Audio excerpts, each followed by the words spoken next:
तो आज हम पढ़ेंगे मैकेनिकल प्रॉपर्टीज ऑफ फ्लूइड्स। क्या होता है कि लिक्विड, क्या होता है कि लिक्विड्स जो होते हैं, liquids as well as gases,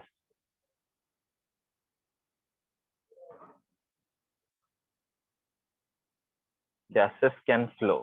okay, इसीलिए जो फ्लूइड्स होता है, अगर कोई बताएगा व्हाट इज फ्लूइड्स, फ्लूइड्स अगर बोलेगा लिक्विड को भी हम फ्लूइड बोलते हैं। ओके, और आपका गैस को भी हम फ्लूइड ही बोलते हैं क्योंकि वो फ्लो कर सकते हैं। ओके, और जो हमारे कोर्स में जो होता है आइडियल फ्लूइड, क्या होता है कि what is an ideal fluid. Ideal student होता है, आइडियल फ्लूइड है, उस तरह आइडियल फ्लूइड मतलब हर प्रॉपर्टीज उसका बेस्ट होता है। आइडियल फ्लूइड वही होता है जो इनकम्प्रेसिबल। ओके, इनकम्प्रेसिबल का मतलब क्या होता है कि ये तो इंग्लिश का इनकम्प्रेसिबल लिखते हैं, लेकिन अगर फिजिक्स के टर्म्स में उसको देखा जाए, इनकम्प्रेसिबल का मतलब होता है मतलब जो कंप्रेस नहीं हो सकता है। ऐसा होने से क्या होगा, कैनॉट बी कंप्रेस्ड, और इससे क्या होता है कि आपका डेंसिटी कैनॉट बी चेंज्ड और डेंसिटी रिमेन सेम। आप बोल सकते हो हम एक ऐसे ऐसे लिक्विड लेते हैं जिसका डेंसिटी हर जगह सेम रहता है, डेंसिटी कैनॉट बी चेंज्ड और डेंसिटी रिमेन सेम। इनकम्प्रेसिबल का मतलब होता है डेंसिटी कैनॉट बी चेंज्ड और डेंसिटी रिमेन्स, रो रिमेन्स सेम, रो रिमेन्स सेम। और एक होता है आपका, और एक होता है नॉन विस्कस। नॉन विस्कस मतलब क्या होता है कि देखो, विस्कस का मतलब क्या होता है कि लेयर के लेयर, पानी के या फिर कोई भी फ्लूइड के लेयर के बीच फ्रिक्शन होता है। यहाँ पे आइडियल फ्लूइड में फ्रिक्शन नहीं होता है, हम उसको बोलते हैं no frictional force between the layers of fluid, between the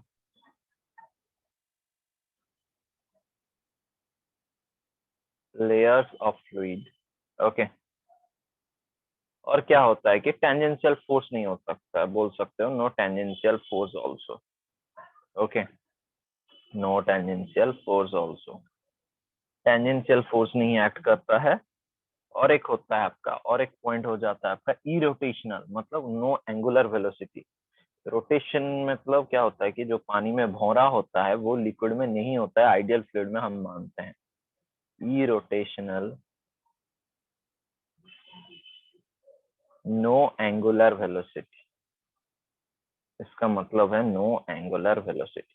तो ये होता है आइडियल वेलोसिटी फ्लूइड का डेफिनेशन। हम जो भी एनालिसिस करेंगे, जो भी फॉर्मूला डिराइव करेंगे, ये सब आइडियल फ्लूइड के लिए एप्लीकेबल है।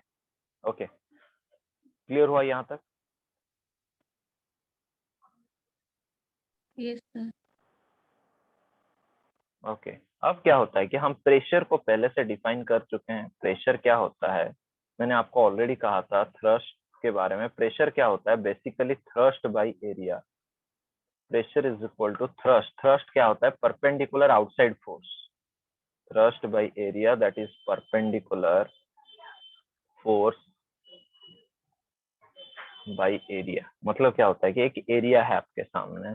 ओके, ये एक एरिया है, इसके ऊपर क्या है कि मान लो ये फोर्स जो एक्ट कर रहा है इस सरफेस को परपेंडिकुलर एक्ट कर रहा है। ओके, इस सरफेस का एरिया ए है, तो इस पॉइंट पे, जहां पे इस पॉइंट पे जो प्रेशर फोर्स एक्ट कर रहा है पर यूनिट एरिया, वो होता है प्रेशर। ओके, तो प्रेशर को हम लिख सकते हैं perpendicular force by area. Okay, सिर्फ परपेंडिकुलर कंपोनेंट लें। ये फोर्स डायरेक्टली स्ट्रेट है इसीलिए एफ हो गया। अगर कहीं ऐसा भी हो सकता है, ये एक एरिया है, फोर्स एक पॉइंट पे जैसे कुछ एंगल बना के एक्ट कर रहा होता है। फोर्स यहाँ पे है तो ये कुछ एंगल बना रहा है यहाँ पे इसके साथ थीटा। तो परपेंडिकुलर कंपोनेंट क्या कौन सा होगा देखो, तो ये फोर्स को अगर रिजोल्यूट में कर लूंगा तो ये हो जाएगा एफ कॉस थीटा और ये हो जाएगा आपका एफ साइन थीटा। ओके, अगर तुम्हें थोड़ा सा भी आइडिया होगा एरिया वेक्टर क्या होता है, एरिया वेक्टर हमेशा परपेंडिकुलर होता है। ओके, तो एरिया वेक्टर क्या होता है कि देखो, इस एरिया के सरफेस को कौन सा कंपोनेंट का परपेंडिकुलर है? ये जो एफ कॉस थीटा है वो एरिया को परपेंडिकुलर है, तो हम प्रेशर को लिख सकते हैं यहाँ पे F perpendicular by area, but F perpendicular is same as F cos theta by area according to this figure. ऐसा नहीं कि कॉस कंपोनेंट हमेशा पैरेलल, नहीं, ऐसा नहीं होता है। हम उस एरिया को कौन सा परपेंडिकुलर है वो है एफ कॉस थीटा, तो प्रेशर को हम लिख सकते हैं F cos theta by area. तो प्रेशर क्या होता है कि generally pressure is a scalar quantity. Okay, वो टेंसर में होता है, लेकिन आपका +2 लेवल में उसको आप जानने के लिए बस याद रखो pressure is a scalar quantity, लेकिन रियलिटी में वो जब हायर क्लासेस जाओगे वो एक अलग क्वांटिटी होता है, tensor quantity which time as scalar. तो आपके सिलेबस के हिसाब से वो एक स्केलर क्वांटिटी होता है। Okay, and it has no direction. Okay, pressure has सिर्फ मैग्नीट्यूड होता हैज नो डायरेक्शन। ओके, और यूनिट क्या होता है आपको पता है? यूनिट प्रेशर का होता है फोर्स बाय एरिया। फोर्स क्या हो गया? Newton, newton by metre square. हाँ, यस, बताओ, कोई कुछ पूछ रहा है क्या? नहीं सर। ओके, तो न्यूटन पर metre square that is equal to pascal. तो प्रेशर का यूनिट होता है पास्कल। ओके, तो और एक ये होता है बेसिक यूनिट, ऐसा यूनिट होता है पास्कल। ओके, पीए लिखा जाता है उसे, ऐसा यूनिट। उसका हायर यूनिट्स भी है, जैसे मैंने कहा कि एटमोस्फेरिक, 1 एटमोस्फेरिक प्रेशर, ये हायर यूनिट्स है। That is equal to 1.01 into 10⁵ pascal. किस किताब में उसको डायरेक्ट 10⁵ लिखते हैं, 1.01 नहीं भी लिखते हैं, तो दोनों सेम है। और इसको 1 बार भी बोलते हैं, 1 बार, और that is equivalent to 760 mm of Hg। 760 mm of Hg मतलब मर्क्यूरी है। ओके, और that is equivalent to 760 torque. ये स्टेटमेंट याद रखो हमेशा। 1 atm पूरा बोल्ड करके लिख लेता हूँ, 1 atm is equal to 1.01 into 10⁵ Pascal, that is equal to 1 bar, that is equal to 760 mm of Hg, 760 mm of Hg, that is equivalent to 760 torque। ये एक बेसिक स्टेटमेंट होता है प्रेशर के डील करने के लिए हर यूनिट में। ATM में क्या है, बार में क्या है, पास्कल में क्या है, मर्क्यूरी में क्या है, टॉर में क्या है। वॉल्यूम का यूनिट हम क्या लिखते हैं बेसिकली? अब याद रखो, जब इस तरह के प्रॉब्लम्स किया जाएगा, चाहे आपका केमिस्ट्री हो या फिजिक्स हो, तो 1 लीटर को हम बेसिकली क्या लिखते हैं? 10⁻³ मीटर क्यूब। ओके, और इसको ऐसे भी लिख सकते हैं 10⁻³ सेंटीमीटर क्यूब, और it can be written as 10⁻³ cubic units. Okay, CC बोलते हैं। और क्या होता है कि आपका, और आपको पता है 1 लीटर इज इक्वल टू होता है आपका 1 डेकामीटर क्यूब। ये मीटर क्यूब में, सेंटीमीटर क्यूब में, सीसी में हो गया। ओके, ये हो गया यूनिट ऑफ वॉल्यूम। क्वेश्चंस आपको किस तरह पूछता है इसके ऊपर देखो। 2 thigh bones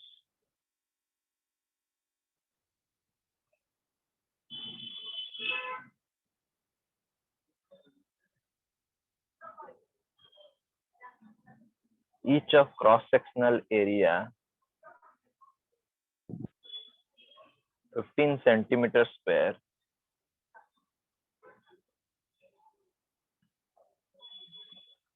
support the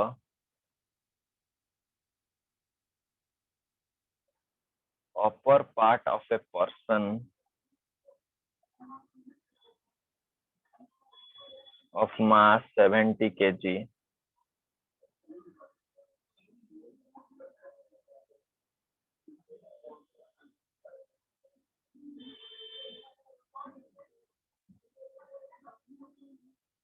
the pressure sustained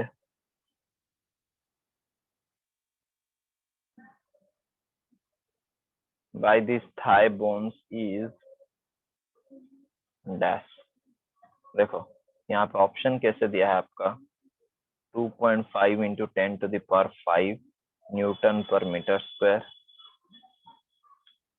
और एक है आपका 1.33 इंटू 10⁵ न्यूटन पर metre square, 4.66 into 10⁵ into 10⁵ newton पर मीटर स्क्वायर, और एक हो गया आपका 2.33 इंटू 10⁵ न्यूटन पर मीटर स्क्वायर। ओके, पहले देखते हैं क्रॉस सेक्शनल एरिया क्या दिया है। एरिया दिया है 15 सेंटीमीटर स्क्वायर। आपके दिमाग में चलना चाहिए कि सेंटीमीटर स्क्वायर को मीटर स्क्वायर में कन्वर्ट करना है। कैसे करना है कि आपको पता है 1 centimetre square is equal to कितना होता है 10⁻⁻⁴ मीटर स्क्वायर। तो 15 centimetre square can be written as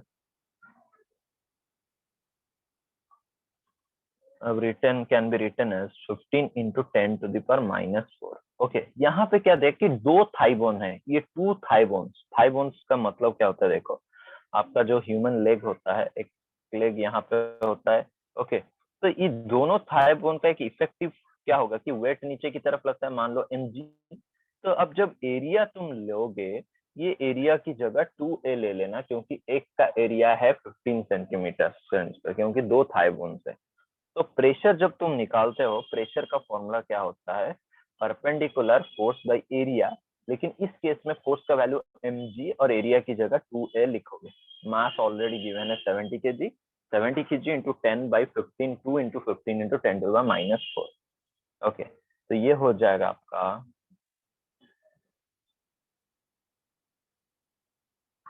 क्या हो जाएगा, ये 70 kg है, तो 70 इंटू 10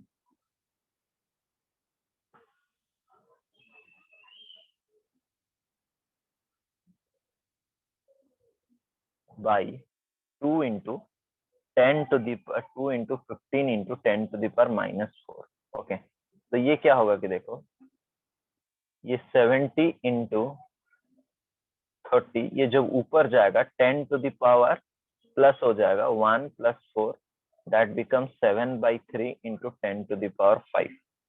ओके, तो 7/3 को क्या लिख सकते हैं मैं, 2 पॉइंट, ये अप्रोक्सीमेटली आएगा 2.33 into 10 to the power 5 pascal is your answer.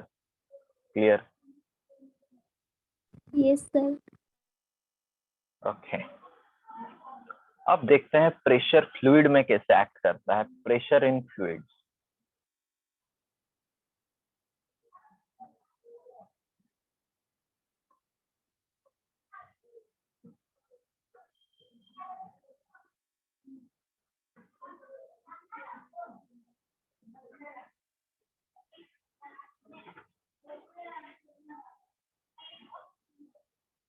Pressure in fluids क्या होता है कि बेसिकली मान लो एक ऑब्जेक्ट को तुमने एक बीकर के अंदर डाल दिया, तो क्या होता है कि आपका उसके ऊपर चारों तरफ से, मैंने कहा था कि फोर्स चारों तरफ से लगते हैं, एफ एफ एफ करके, इट इज चारों तरफ से उसके ऊपर फोर्स लगते हैं। When an object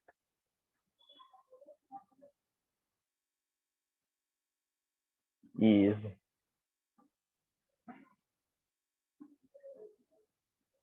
submerged in a fluid at rest,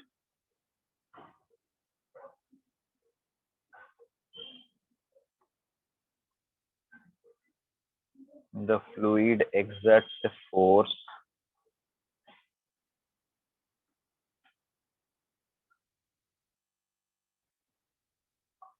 on its surface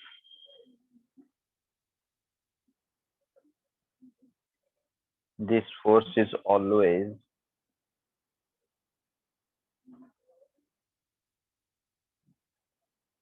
normal to the object surface,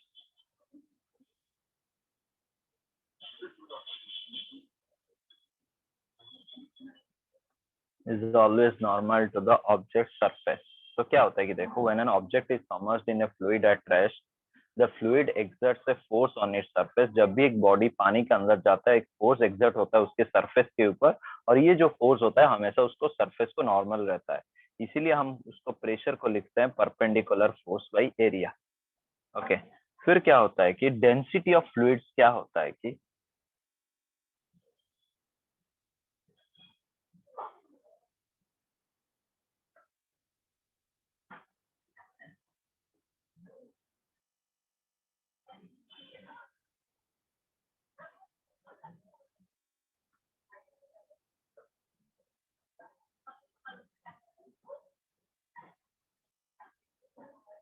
okay, density को हम क्या लिखते हैं बेसिकली, डेंसिटी सिंबलाइज्ड एज रो, इसको मैं लिखता हूँ मास by volume. Okay, mass per unit volume.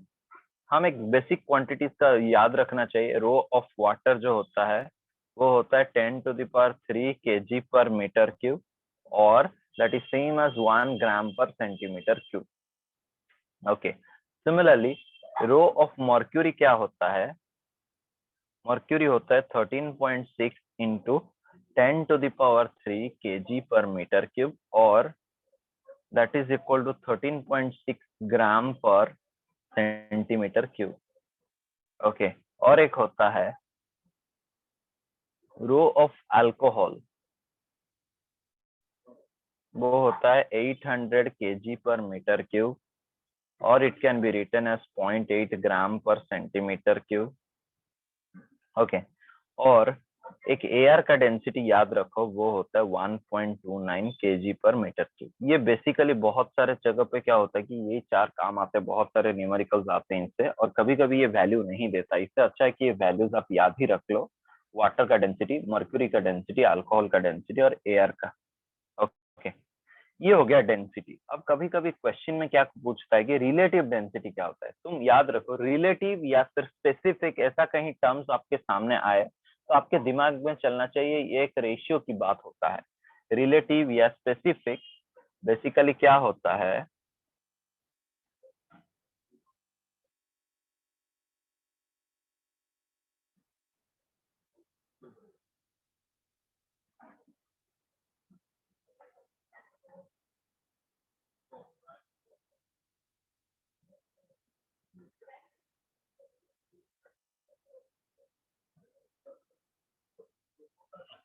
Okay तो क्या होता है कि रिलेटिव डेंसिटी या फिर स्पेसिफिक ग्रेविटी क्या होता है कि पहले चीज तो दिमाग में याद रखो, इनका कोई यूनिट्स नहीं है, basically this is a ratio.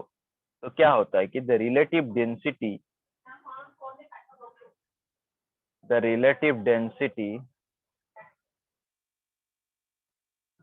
of a substance is the ratio of its density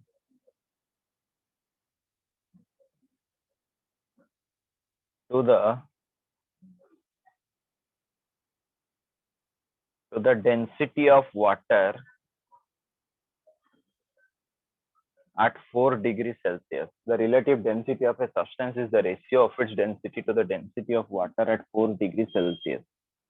तो बेसिकली क्या होता है कि रिलेटिव डेंसिटी को हमने डिफाइन किया कि जो भी डेंसिटी, कुछ density of the substance divided by density of substance divided by density of water at 4 degree Celsius. ये क्यों 4 डिग्री सेल्सियस लेते हैं ये भी हम देखेंगे, क्योंकि टेम्परेचर के हिसाब से डेंसिटी चेंज हो जाता है। Density of water at 4 degree Celsius. Okay, तो यहाँ पे क्या होता है कि कई कई बार आपको रिलेटिव डेंसिटी ऑफ मर्क्यूरी भी पूछा जाता है। रिलेटिव डेंसिटी ऑफ मर्क्यूरी क्या होगा, देखो डेंसिटी ऑफ सब्सटेंस मतलब density of rho of mercury by rho of water. Rho of mercury कितना होता है 13.6 इंटू 10⁻³ kg पर मीटर क्यूब, डिवाइडेड बाय ये हो गया 10⁻³ kg पर मीटर क्यूब। देखो यहाँ पे सारा यूनिट कैंसिल हो गया 10⁻³, तो ये वैल्यू एक एग्जैक्ट न्यूमेरिकल वैल्यू आ रहा है 13.6। इसीलिए रिलेटिव डेंसिटी का कोई यूनिट नहीं हो सकता है। ओके, तो वाटर का एक यहाँ पे एक स्टार मार्क करके लिख सकते हो कि वाटर हैज, जो पानी का सबसे ज्यादा डेंसिटी 4 डिग्री सेल्सियस पे ही दिखा गया, water has highest density at 4 degree Celsius, that is equal to कितना होता है 1 ग्राम पर सेंटीमीटर क्यूब और 10⁻³ kg पर metre cube. Okay, clear? Yes sir. अब डिफरेंट मिक्सचर में डेंसिटी क्या होगा वो देखते हैं।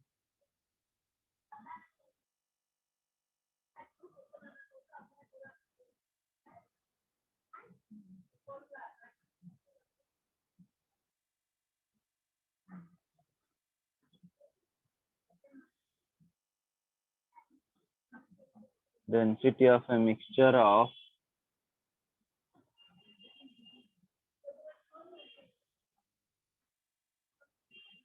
टू और मोर लिक्विड। अब जब वो दो लिक्विड मिल जाएंगे तो वो क्या होगा, दो या फिर ज्यादा लिक्विड मिल जाएंगे, क्या डेंसिटी सेम रहेगा अलग रहेगा, देखते हैं। तो पहले केस में देखते हैं कि हम let two liquids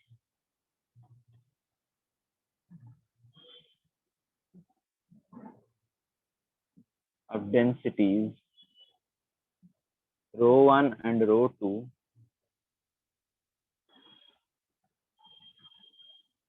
having masses m1 and m2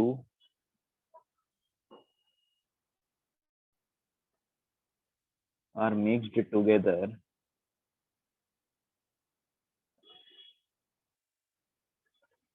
the density of the mixture will be,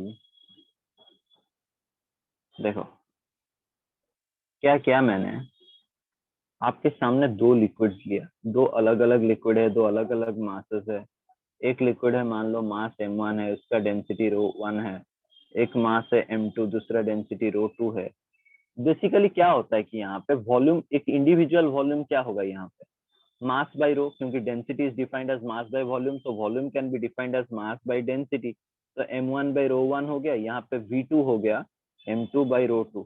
okay, हमने कहा कि डेंसिटी ऑफ मिक्सचर का फॉर्मूला क्या होता है कि डेंसिटी ऑफ मिक्सचर, ये क्या हो गया, अब एक मिक्सचर बन गया, केमिस्ट्री का पार्ट है ये पूरा। ओके, इसका मैं लिख सकता हूँ total mass. Okay, total mass by total volume.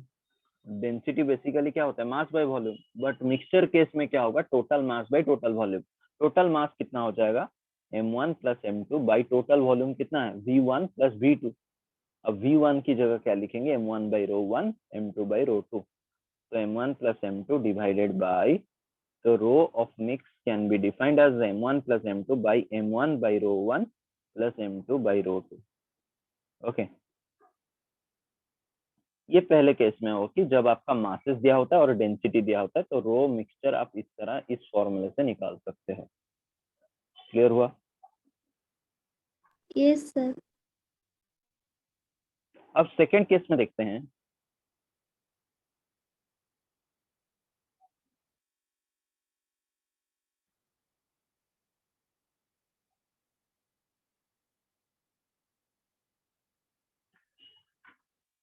Second case में है कि आपका if two liquids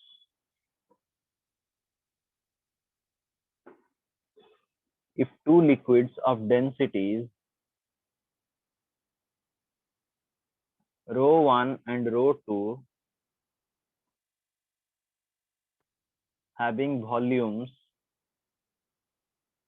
v1 and v2 are mixed, then the density of the mixture is, अब क्या होता है कि देखो आपके सामने क्या है कि एक बीकर में मैंने क्या किया, एक लिक्विड लिया जिसका डेंसिटी था ρ1, वॉल्यूम था v1, और दूसरे में कहा कि दूसरे का डेंसिटी ρ2 है, वॉल्यूम v2 है।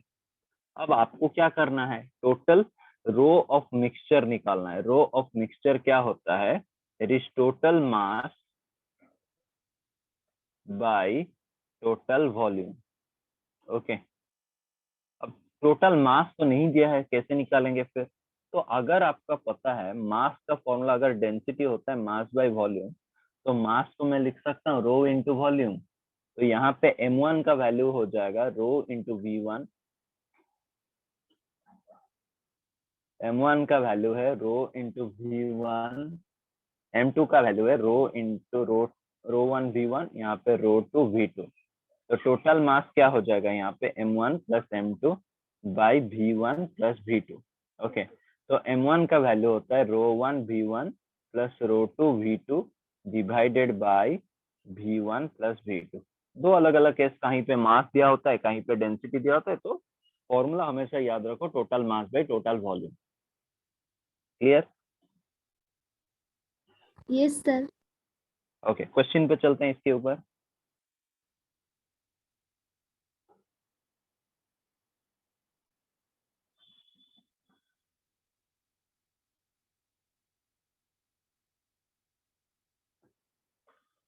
Two liquids of densities 2 rho and rho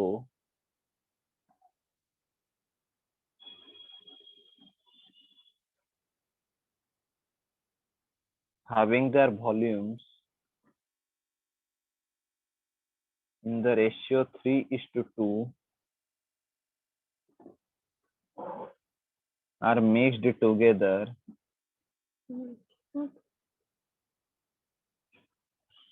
Density of the mixture will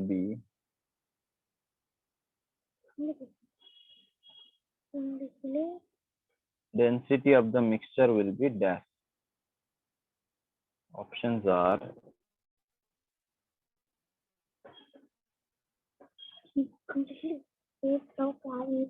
8 rho by 5, 4 rho by 5। देखो इस क्वेश्चन में दिया क्या है आपका, दो लिक्विड है, मान लो यहाँ पे एक लिक्विड है, यहाँ पे एक लिक्विड है। इसका दिया है कि डेंसिटी 2 रो है, इसका रो है, और वॉल्यूम मतलब ये 1 अगर है, यहाँ पे वॉल्यूम मतलब V1 by V2 है 3/2। तो इसका मतलब अगर ये वॉल्यूम 3V टाइम्स है, ये 2V टाइम्स है। Okay, let the common element B भी। अगर ये 3 पार्ट है तो ये 2 पार्ट है, तो इसका मतलब होता है रो होता है 3/2। हम डेंसिटी कैसे निकालेंगे, rho of mixture can be, अब ये सेकंड केस को फॉलो करता है, total mass by total volume. Total mass by total volume. Total mass क्या होता है, पहले यहाँ पे m1 निकलेंगे। m1 होता है रो इंटू वेलोसिटी, तो पहले केस में 2 rho into 3v, 2 rho into 3v। यहाँ पे m2 हो जाएगा आपका रो इंटू 2v। तो ये मास हो गया m1 और m2, बस यहाँ पे डाल देंगे 2 rho 3v plus rho 2v by rho 1 plus rho 2, rho volume 1 plus volume 2, that is 3v plus 2v। तो ये हो जाएगा आपका 8 रो v बाई 5v, कैंसिल हो गया, तो दैट बिकम्स 8/5, और you can say 8 rho by 5। Option C is correct. Clear? Yes sir. Okay, अब देखते हैं variation of fluid pressure with depth. जो फ्लूइड प्रेशर होता है वो डेप्थ के हिसाब से कैसे वैरी करता है।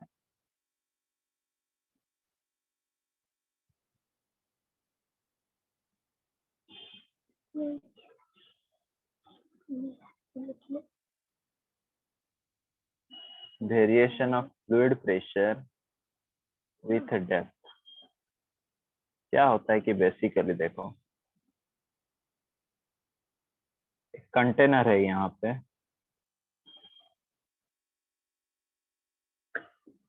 इस सरफेस का प्रेशर मान लो P0 है, और इसके अंदर क्या है आपका लिक्विड है, इसके अंदर लिक्विड है। लिक्विड का डेंसिटी क्या होता है, यहाँ पे डेंसिटी मान लो लिक्विड का रो है। ओके, और यहाँ पे इसका कंटेनर का हाइट जहां तक लिक्विड है वो है h। पूछेगा इस बॉटम पार्ट में प्रेशर कितना होगा, let it be P। Okay, एक याद रखो, डेरिवेशन में नहीं बताऊंगा, डायरेक्ट बताऊंगा। लिक्विड चाहे किस तरह का भी हो, ओके, बस इस तरह भी हो सकता है, लैडर टाइप हो सकता है, इस तरह हो सकता है। ओके, ये लिक्विड का मतलब ऐसे कंटेनर हो सकता है, इसके अंदर लिक्विड है। ओके, इसके अंदर भी लिक्विड है। तो यहाँ पे अगर, तो यहाँ से स्टार्टिंग से डिस्प्लेसमेंट हाइट कितना है h, इसका भी डिस्प्लेसमेंट हाइट मान लो h है। तो जो प्रेशर में मैं बताऊंगा, इसका सरफेस प्रेशर P0 है, इसका भी सरफेस प्रेशर P0 है, तो बॉटम पार्ट में प्रेशर P और इसका भी P, और इन तीनों अगर का लेवल सेम है, ओके, बस तो प्रेशर को यहाँ पे क्या लिखना है, the bottom pressure at P is equal to surface pressure plus rho G into H। जो H लोगे आप वो होता है डिस्प्लेसमेंट हाइट। ओके, मतलब शॉर्टेस्ट पाथ सबसे लेना है, चाहे वो पाथ जैसे भी गया हो, बस इनिशियल से फाइनल तक का जो हाइट है वही लेना है, यहाँ पे भी वही होगा, पी नॉट प्लस रो जी एच, फर्क नहीं पड़ता है चाहे लिक्विड कैसे भी हो, बस मुझे इफेक्टिव हाइट लेना है। ओके, यहाँ पे भी पी का वैल्यू होगा पी नॉट प्लस रो जी एच। ओके, सिर्फ vertical height, where h is equal to vertical height आपको लेना है, सरफेस से कितना नीचे है। ओके, एक क्वेश्चन करते हैं इसके ऊपर।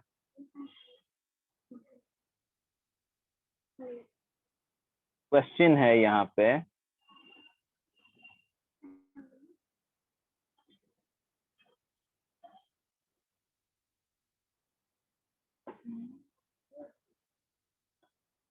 ये एक 1 मीटर का एक ट्यूब है।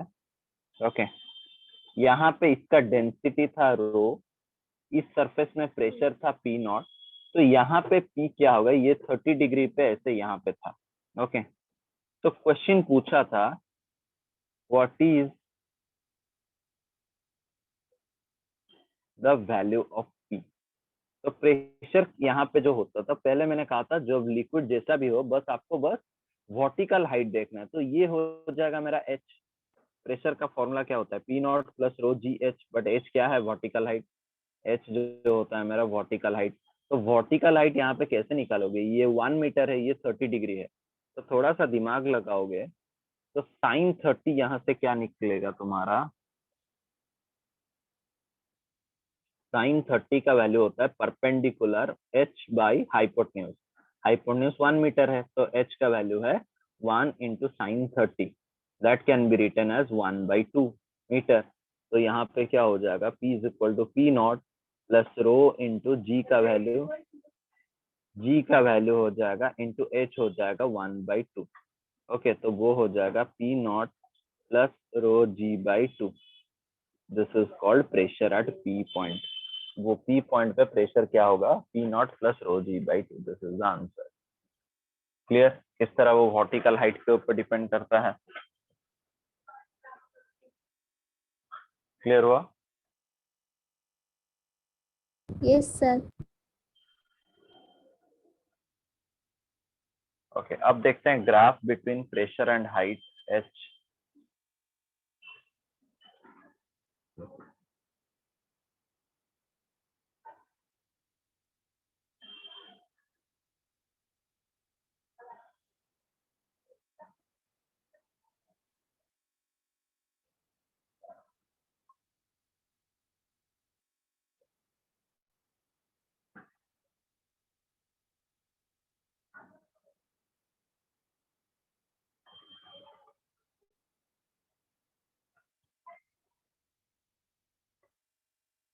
ये y वर्सेस x, तो यहाँ पे मैं लेता हूँ, यहाँ पे इस y एक्सिस में मैं लेता हूँ प्रेशर और यहाँ पे लेता हूँ हाइट। ओके, तो मैं फॉर्मूला पता चला कि P इज इक्वल टू क्या होता है, पी नॉट प्लस रो जी एच। इसको ऐसे भी लिख सकते हैं, H rho G plus P naught. Okay, तो अगर ग्राफ को देखोगे ये y है, h क्या है, मेरा वेरिएबल है, मैंने कहा था प्रेशर विस्टेड है, तो ये x हो गया और ये पूरा टर्म मेरा हो जाता है m। ओके, और यहाँ पे पी नॉट जो होता है वो होता है c, और y इंटरसेप्ट उसको बोलते हैं। ओके, तो यहाँ पे देखो ये पॉजिटिव है अकॉर्डिंग टू दिस इक्वेशन, और यहाँ पे स्लोप भी पॉजिटिव है क्योंकि यहाँ पे साइन पॉजिटिव है, तो मतलब ये ग्राफ स्ट्रेट लाइन जैसा होगा, कुछ y इंटरसेप्ट होगा, मतलब यहाँ से ये जो ओरिजिन से ये वैल्यू हो गया, मतलब पी नॉट, यहाँ से ग्राफ स्ट्रेट लाइन हो जाएगा, और स्लोप जो होता है पॉजिटिव है। जब स्लोप पॉजिटिव होता है तो मतलब थीटा एक्यूट हो जाता है, तो यहाँ पे स्लोप का वैल्यू हम लिख सकते हैं, that is equal to tan theta, that can be written as rho g. Okay, slope का वैल्यू m भी लिखा जाता है, यहाँ पे n मतलब slope, y is equal to m x plus c, एक जनरल फॉर्मूला होता है इक्वेशन ऑफ स्ट्रेट लाइन का। तो p वर्सेस h का ग्राफ इस तरह होगा। ओके, क्लियर हुआ ये ग्राफ। Yes sir. अब देखते हैं relation between gauge pressure and absolute pressure. Okay, gauge pressure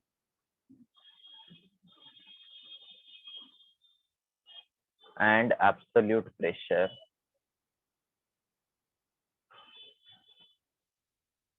gauge pressure and absolute pressure क्या होता है बेसिकली।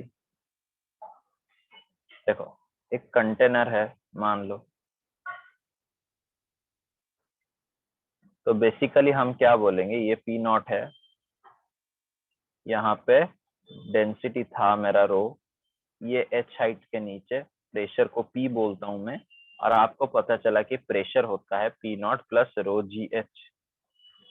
ओके, तो ये जो पी मैंने निकाला है नीचे के बॉटम पार्ट में, पी का वैल्यू जो निकाला, ये होता है मेरा एब्सोल्यूट प्रेशर।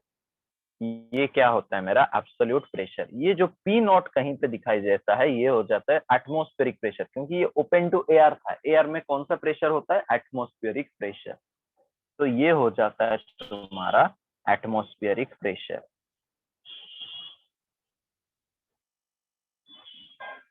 और एच रो जी क्या होता है यहाँ पे, ये होता है डेल्टा पी, मतलब एक्स्ट्रा प्रेशर यू कैन से।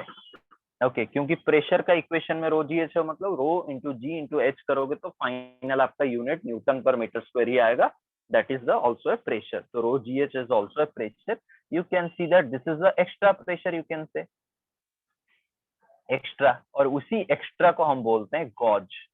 जो एक्स्ट्रा होता है उसको बोलते हैं गॉज प्रेशर। तो इसीलिए हमारे दिमाग में हमें डायरेक्ट बुक में जो डेफिनेशन बोलता है, वो बोलता है कि प्रेशर या absolute pressure minus atmospheric pressure is equal to rho ji H. आपके दिमाग में चलता है कि यही जो होता है गॉज, तो वही होता है। जो गॉज का मतलब होता है जो एक्स्ट्रा प्रेशर। तो एटमॉस्फेरिक प्रेशर था, उसके साथ तुम ऐड कर रहे हो, ऐड कर रहे हो मतलब ये तो एक्स्ट्रा है ना, तो वही एक्स्ट्रा प्रेशर को बोल रहे हैं गॉज प्रेशर। तो इसको डायरेक्टली भी बोल सकते हो, it is the difference of absolute pressure minus atmospheric pressure, that is known as gauge pressure. Clear? Yes sir. Question आपको कैसे दिया होगा यहाँ पे,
तो यहाँ पे बोला है कि which of the following is correct. आपको मैंने बेसिक एग्जांपल कहा था कि P is equal to P naught plus rho ji H. तो P minus P naught is equal to rho ji H. तो ये क्या हो जाता है कि ये गॉज प्रेशर होता है। तो गॉज प्रेशर को हम बोलते हैं extra pressure, that is equal to rho ji H. तो क्या मैं इसको लिख सकता हूँ, ये क्या होता है तुम्हारा एब्सोल्यूट प्रेशर, ये होता है एटमॉस्फेरिक प्रेशर, यहाँ पे होता है गॉज प्रेशर। तो ये जो होता है तुम्हारा absolute pressure is equal to atmospheric pressure plus gauge pressure. Okay, या फिर ऐसे लिख सकते हो gauge pressure is equal to absolute pressure atmospheric pressure minus gauge pressure. Okay, एक इक्वेशन ऐसे भी हो सकता है।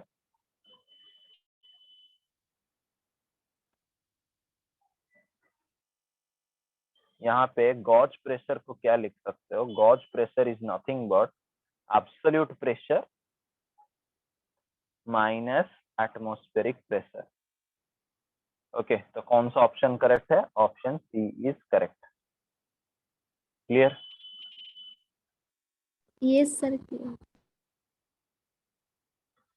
Then next question is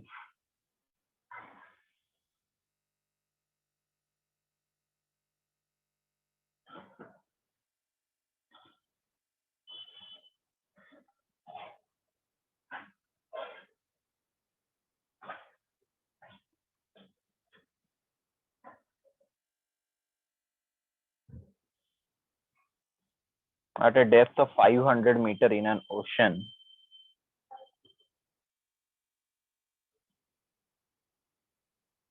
what is the absolute pressure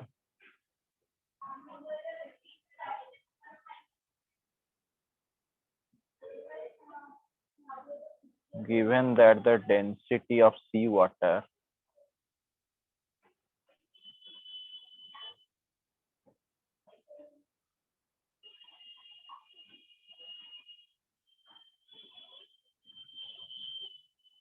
and g is equal to 10 meter per second square?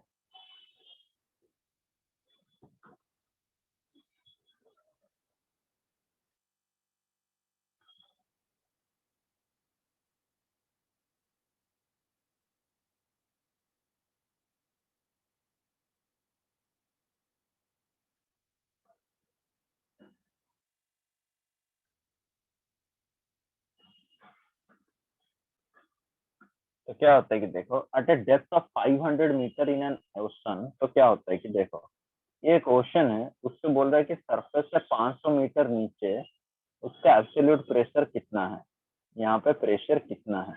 तो ये जो surface के ऊपर ये कौन सा प्रेशर होगा, यहाँ पे प्रेशर जो होगा वो एटमॉस्फेरिक प्रेशर होता है, और एटमॉस्फेरिक प्रेशर कितना होता है? 1।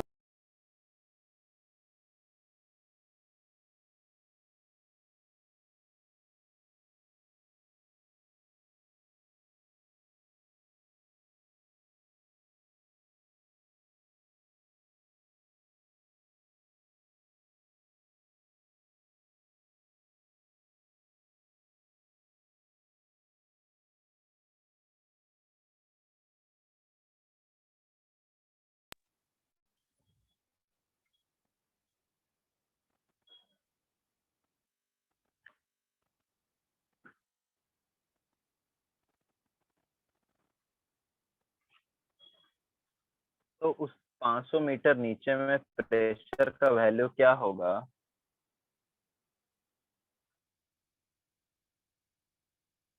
तो आपको बेसिकली फॉर्मूला जब नीचे पूछा जाता है वो होता है एटमॉस्फेरिक प्रेशर प्लस रो जी एच। तो यहाँ पे एटमॉस्फेरिक प्रेशर कितना होता है? 1 atm plus rho of water कितना दिया है? ये दिया है आपको सी वाटर है, रो का वैल्यू दिया है 1.03 इंटू 10⁻³ तो वो हो गया आपका 1.03 into 10⁻³ into 10 is equal to H is equal to 500। Okay, तो ये क्या होगा कि ये 1 atm है। ओके, तो ये क्या होगा कि आपको बेसिकली ये जो होगा ये पास्कल में निकलेगा, न्यूटन पर मीटर स्क्वायर में निकलेगा। 1 atm और पास्कल को ऐड नहीं कर सकता, बस इसको सॉल्व करने के बाद उसका यूनिट आपको करना पड़ेगा। देखो ये क्या हो जाएगा 1.03, अब सारे जीरो निकाल देंगे तो ये हो जाएगा 51.5 इंटू 10⁵ न्यूटन पर मीटर स्क्वायर। ये है एटीएम। तो 1 atm को, क्योंकि सारा क्वेश्चन मुझे ऑप्शन एटीएम में है तो इसको एटीएम कन्वर्ट कर लेते हैं। देखो 1 atm क्या कहा था मैंने, 1 atm is equal to 1.01 into 10⁵ pascal. तो 1 पास्कल इज इक्वल टू, तो 1 atm की जगह 1 पास्कल की जगह एटीएम में कन्वर्ट करना चाहते हो तो पास्कल में क्या करना चाहे एटीएम को डिवाइड कर लेना चाहिए 1 pascal is equal to 1 ATM by 1.1 into 0.10 तो इसको क्या कर सकते हैं, न्यूटन पास्कल को डिवाइड अगर कर लेते हैं 1.01 इंटू 10⁵, ये हो जाएगा मेरा ATM में, ये हो गया कैंसिल, 10⁵ 51.5 डिवाइडेड बाई 1.01, तो ये अप्रोक्सीमेटली हो जाएगा आपका, तो ये 51.5 and 1.01, so this is basically approximately ये आ जाएगा 51, okay, 51 ATM, so final answer will be 52 ATM. This is the answer. Option B is correct. Clear? Yes, sir. Clear हुआ? Yes, sir. Clear हुआ? Yes, sir. Okay. Then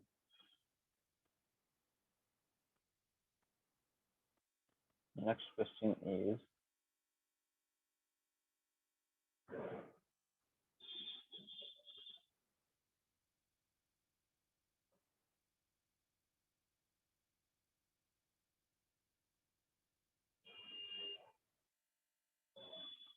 the density of the atmosphere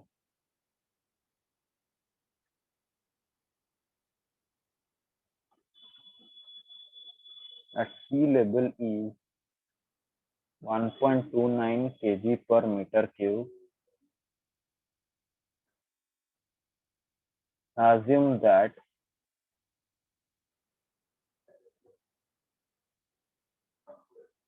it does not change with altitude.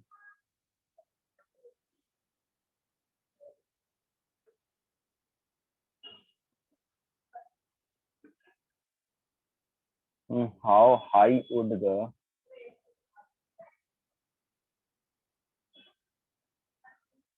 atmosphere extend? Then how high would the atmosphere extend?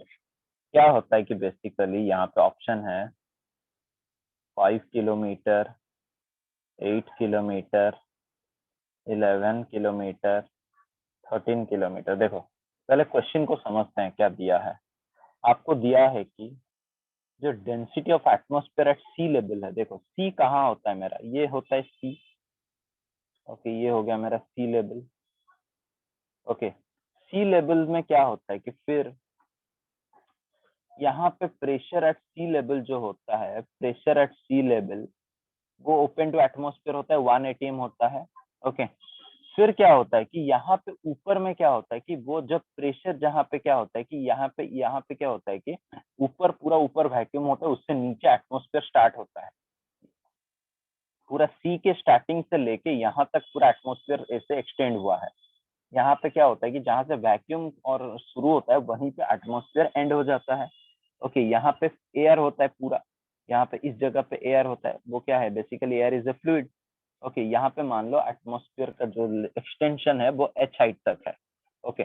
वो question में दिया है कि जो row of atmosphere या फिर air, क्योंकि एटमॉस्फेयर क्या होता है बेसिकली एयर होता है, 1.29 kg पर मीटर क्यूब दिया है, okay. Pressure at sea level है 1 ATM, प्रेशर के नीचे है P2 मान लो, ओके। वो बोला है कि ये जो h हाइट का कितना होगा, ये एटमॉस्फेयर हमारा कितना हाइट तक एक्सटेंड किया है, ओके।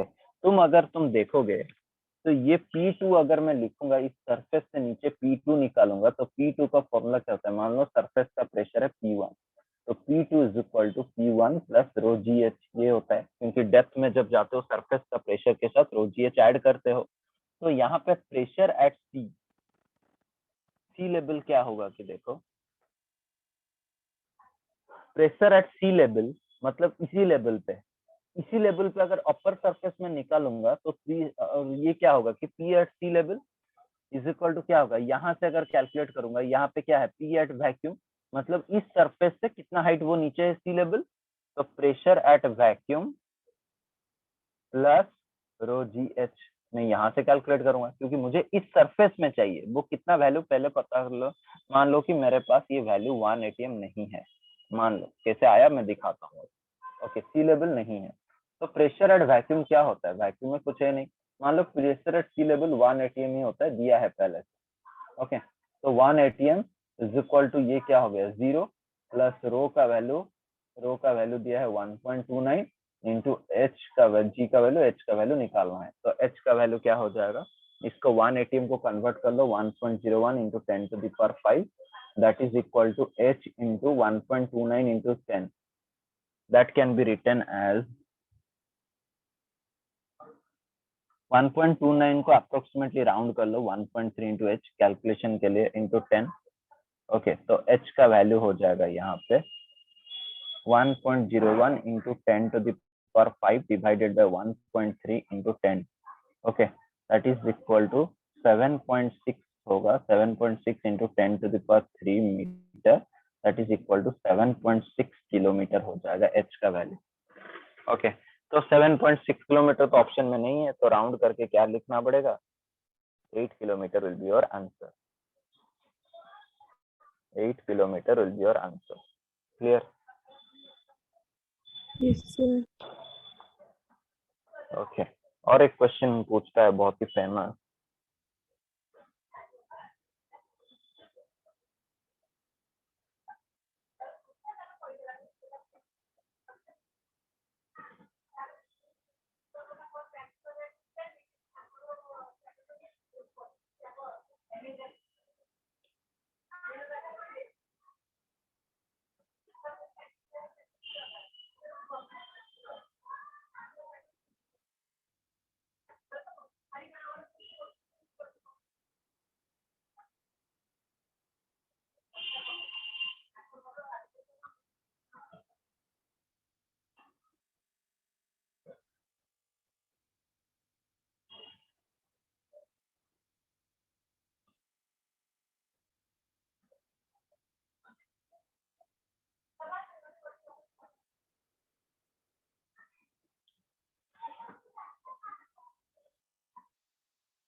PA PB PC,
देखो क्या है कि 3 वेसल्स है आपके पास ए बी सी, अब डिफरेंट शेप्स में वाटर कुछ सेम हाइट तक रखा है, मतलब तीनों में से अगर हाइट देखा जाए तो vertical height H H H सब में सेम है। तो pressure P A P B P C मतलब बॉटम पॉइंट में, यहाँ पे बॉटम पॉइंट पे इसका प्रेशर मान लो पी है, यहाँ पे पी बी है, यहाँ पे पीसी है। ओके, तो पीसी अगर है तो क्या होगा कि यहाँ पे कुछ रिलेशंस दिया है, तो क्या होगा देखो, मैंने कहा था जब प्रेशर तुम निकालोगे बॉटम पॉइंट पे, वो होता है atmospheric pressure surface pressure plus rho जी एच, और एच जो होता है वो वर्टिकल हाइट के ऊपर डिपेंड करता है, वो शेप के ऊपर डिपेंड नहीं कर सकता है। तो यहाँ पे क्या देख सकते हो कि सबका हाइट सेम है, the level of each of this, मतलब a height of h A is equal to height of B is equal to height of C. तो दैट इंप्लाइज प्रेशर का वैल्यू क्या होगा, जब प्रेशर का P naught plus rho ji h A, सब में pressure क्या होगा कि P A is equal to P B is equal to P C, क्योंकि एटमॉस्फेरिक प्रेशर सब में सम है, तो रो जी तो वैसे भी सिमिलर होता है, तो एच अभी भी सेम हो गया, तो इसमें प्रेशर तीनों में सेम हो जाएगा। Option D will be correct answer. Clear? Yes sir. Yes sir. Okay,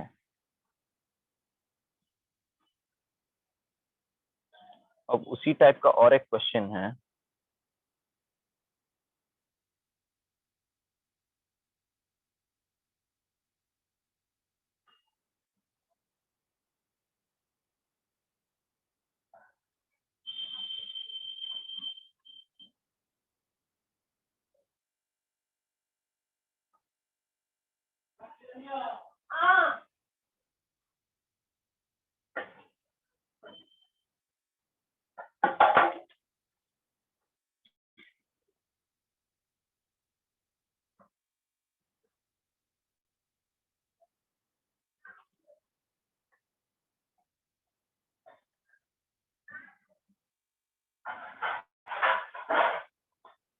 अब तीनों फिगर में दिया है कि सेम बेस एरिया है,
तो तीन वेसल है आपके सामने, ए बी सी। अब देखो सब में लिमिट जो होता है, यहाँ पे हाइट अलग अलग है, ये एच ए है, ये एच बी है, और ये एच सी है। अब बोल रहा है कि जो फोर्स होगा बेस में, इसके बेस के ऊपर, वो किसका मैक्सिमम होगा। तो पहले फोर्स कैसे निकालेंगे, प्रेशर से निकाल सकते हैं, क्योंकि प्रेशर होता है force perpendicular force by area. तो परपेंडिकुलर फोर्स को क्या लिखेंगे, प्रेशर इंटू एरिया। तो यहाँ पे प्रेशर का वैल्यू क्या होगा, पी का वैल्यू देखो, पी का वैल्यू होता है पी नॉट प्लस रो जी एच। अब देखो हाइट किसका बड़ा है, हाइट सबका बड़ा है, सबसे बड़ा है सी का, H C greater than H B greater than H A. तो ये है। अब क्या होता है कि हाइट ऑफ वाटर सब में अलग अलग है, तो यहाँ पे एच सी अगर है तो pressure directly proportional to H होता है, तो डायरेक्टली मैं लिख सकता हूँ P C greater than P B greater than A, P A. और प्रेशर का फॉर्मूला होता है pressure is direct, force is directly proportional to pressure, तो डायरेक्ट मैं इससे लिख सकता हूँ F C greater than F B greater than F A. तो यहाँ पे फोर्स किसमें मैक्सिमम होगा, it is maximum in vessel C. Clear? Yes. Okay,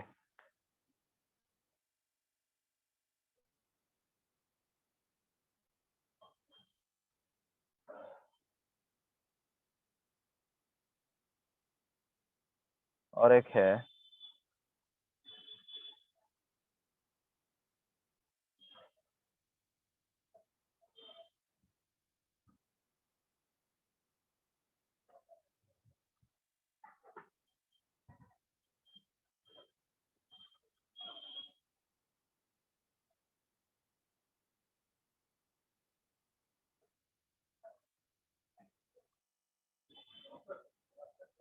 the force acting on a window of area 50 centimeter into 50 centimeter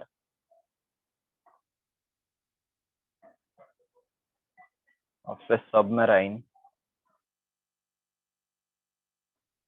the depth of 2000 meter in an ocean,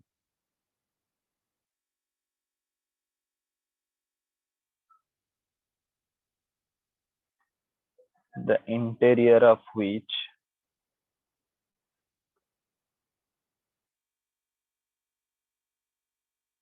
is maintained at sea level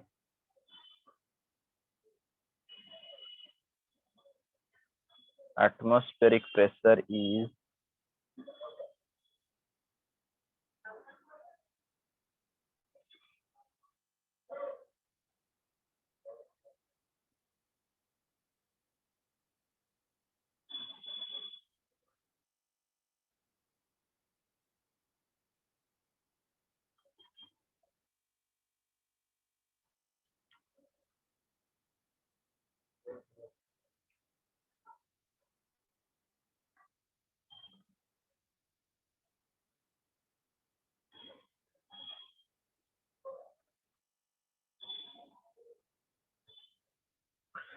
देखो क्या बोल रहा है कि वो is the force acting on a window of area। क्या है कि देखो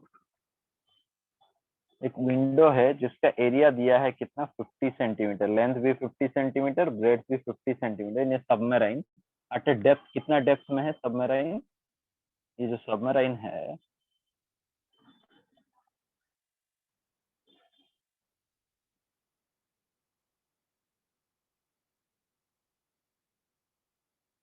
ये सबमराइन जो है आपका यहाँ पे नीचे है। इस सबमराइन का एक विंडो है। इस विंडो के ऊपर क्या एक्ट कर रहा है आपका force acting on a window. Force कैसे निकालोगे? देखो पहले तो ये सबमराइन कितना नीचे है, एच हाइट नीचे मान लो, वो दिया है ऑलरेडी 2000 मीटर के नीचे है। ओके, तो फोर्स यहाँ पे कुछ प्रेशर हो जाएगा मान लो। इसका इनसाइड सरफेस में प्रेशर क्या होता है कि देखो द इंटीरियर, जो मतलब ये क्या हो गया, ये इसका interior, interior is maintained at sea level atmospheric pressure. Sea level में कौन सा एटमॉस्फेरिक प्रेशर? P not. तो इसके अंदर जो प्रेशर एक्ट कर रहा है वो है पी नॉट, तो उसके आउटसाइड पे प्रेशर है पी। पहले देखो क्या होता है कि देखो फोर्स निकालना है, तो फोर्स क्या होता है? Force is basically force of pressure into area. तो इसके अंदर अगर एरिया मल्टीप्लाई कर लूंगा तो ये हो जाएगा इनसाइड फोर्स, अगर इसके साथ एरिया मल्टीप्लाई कर लूंगा तो ये हो जाएगा आउटसाइड फोर्स। ओके, पर ये पी नॉट, ये जो पी होगा आउटसाइड प्रेशर पी कैसे निकालेंगे? वो एच हाइट नीचे है, तो पी को मैं लिख सकता हूँ पी नॉट प्लस रो जी एच। ओके, तो यहाँ पे एफ नेट अब क्या हो जाएगा? एफ नेट का वैल्यू हो जाएगा देखो outside pressure minus inside pressure, ये हो जाएगा। ओके, अब कॉमन ले लेते हैं, P minus P naught is equal to into area. तो यहाँ से क्या होगा कि P minus P naught that can be written as rho ji H. Okay, तो मैं लिख सकता हूँ यहाँ पे, तो ये हो जाएगा पी माइनस पी नॉट की जगह रो जी एच लिखूंगा इंटू एरिया। रो जी एच क्या है मेरा? रो तो दिया है आपका। The density of seawater is 10 to the power 3, G is 10, H is 2000, into area is 50 centimeter into centimeter. That can be written as 50 into 50 into 10 to the power minus 4. Then it comes to be 5 to the 100. This comes to be 50. Yes, मैं direct लिख सकता हूँ 5 into 10 to the power 6 Newton is the answer. Option C is the answer. Clear? Yes, sir.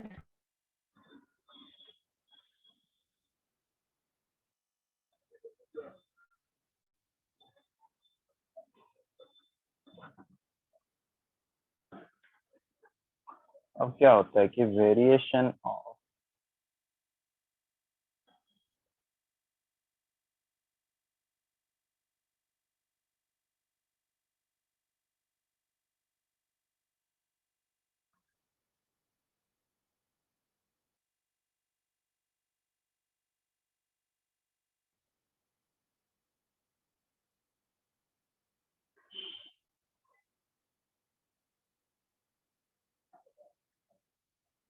देखो variation of fluid pressure along the same horizontal level क्या होता है कि देखो इसका मतलब क्या होता है कि अगर एक लिक्विड का सेम हॉरिजॉन्टल लेवल है तो हर जगह पे क्या होगा कि प्रेशर सेम होगा। ओके, प्रेशर जो होता है हॉरिजॉन्टली वैरी नहीं करता है। ओके, तो क्या होता है कि हम लिखते हैं for a fluid, for a liquid in equilibrium,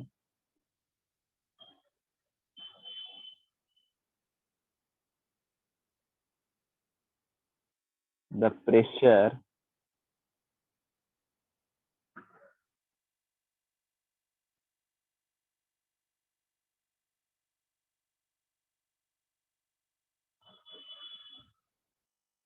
pressure is same at all points in a horizontal plane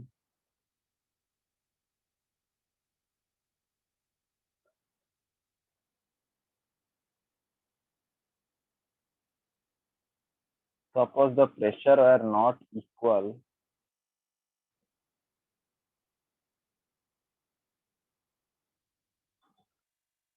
in different parts of the fluid,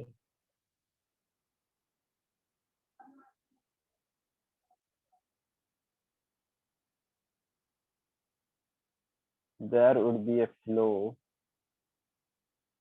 as the fluid have some net force acting on it. Hence,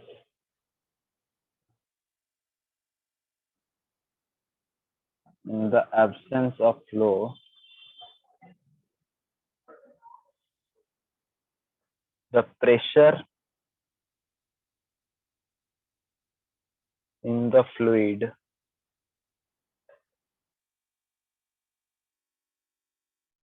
must be same everywhere in a horizontal plane. मतलब क्या है कि देखो आपके सामने हर point पे pressure P रहता है। यहाँ पे अगर फ्लूइड इक्विलिब्रियम में है, इक्विलिब्रियम में क्या बोला जाता है कि F net equal to 0। Okay, अगर पानी क्या है कि वो रेस्ट कंडीशन में है फ्लूइड, तो इक्विलिब्रियम एट हॉरिजॉन्टल क्या होगा कि हॉरिजॉन्टल में फोर नेट फोर्स 0 हो जाता है। ओके, अगर वो कहीं मूव करने लगते हैं, तो अगर कहीं वो मूव करने लगते हैं, यहाँ पे ये जो फ्लूइड होता है वो ट्रैवल कर रहा है मान लो ए एक्सीलरेशन में, तो ये पिछले हिस्से का प्रेशर ज्यादा होगा और आगे का पोर्शन प्रेशर कम होगा। Okay, fluid as the fluid, जैसे करंट होता है high potential to low potential flow करता है, सिमिलरली फ्लूइड जो होता है हमेशा high potential to low potential, high pressure to low pressure travel करता है। तो अगर लिक्विड रेस्ट में है तो लिक्विड कहीं पे नहीं जा रहा है, तो इसका मतलब क्या है, फोर्स पोटेंशियल, मतलब जैसे करंट नहीं जा रहा है, करंट फ्लो नहीं कर रहा है, मतलब पोटेंशियल सेम होते हैं दो पॉइंट्स का। सिमिलरली पानी फ्लो नहीं कर रहा है, मतलब दो पॉइंट्स का प्रेशर सेम है। इसीलिए जब लिक्विड रेस्ट में होता है हॉरिजॉन्टल पॉइंट्स में, हर पॉइंट्स में प्रेशर सेम रहता है। Clear?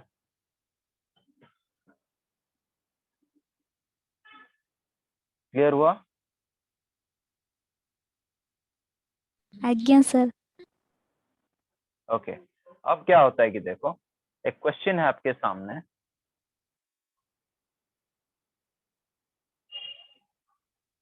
Four vessels A B C and D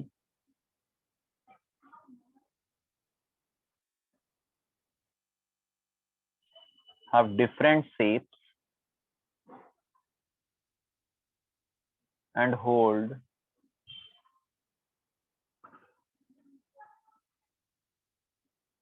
different amount of water. Which of the following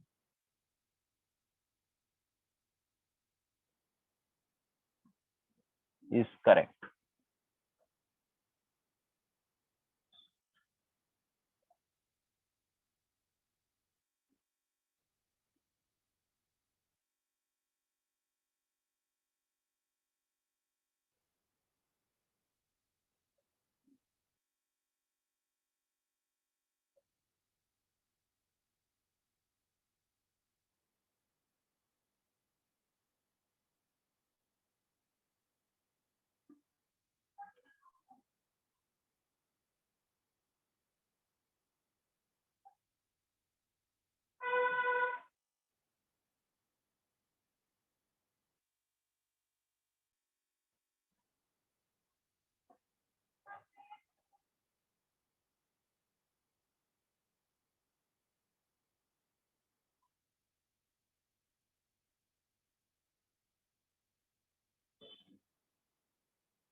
यहाँ पे 4 ऑप्शंस है।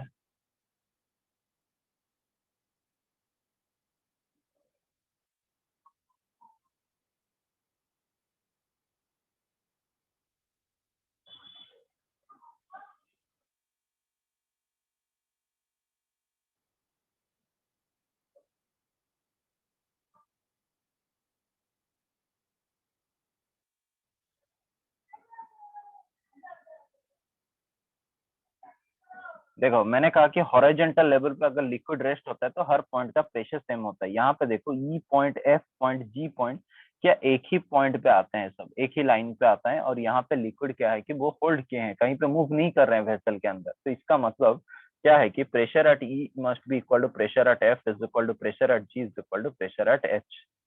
तो option C will be correct. Clear? Yes sir. Okay तो ये था हमारा पूरा प्रेशर। ओके तो इसके ऊपर हमने सारे इनिशियल प्रॉब्लम्स कर लिए हैं। नेक्स्ट क्लास में हम क्या करेंगे, उसके यूट्यूब, इसका एप्लीकेशन, एक यू जैसा शेप होगा, डिफरेंट शेप होगा, फिर फ्लूइड मूव करने लगेगा। ओके वो सब डिफरेंट कंडीशंस पे क्या क्या हो सकते हैं वो सब एनालिसिस करेंगे। Okay clear? Yes sir. Okay तो पढ़ते रहिए और जो प्रीवियस चैप्टर का क्वेश्चंस मैंने भेजा था उसको भी करते रहिए। नेक्स्ट क्लास में हम यहीं से कंटिन्यू करेंगे। Okay thank you. Yes, thank you sir.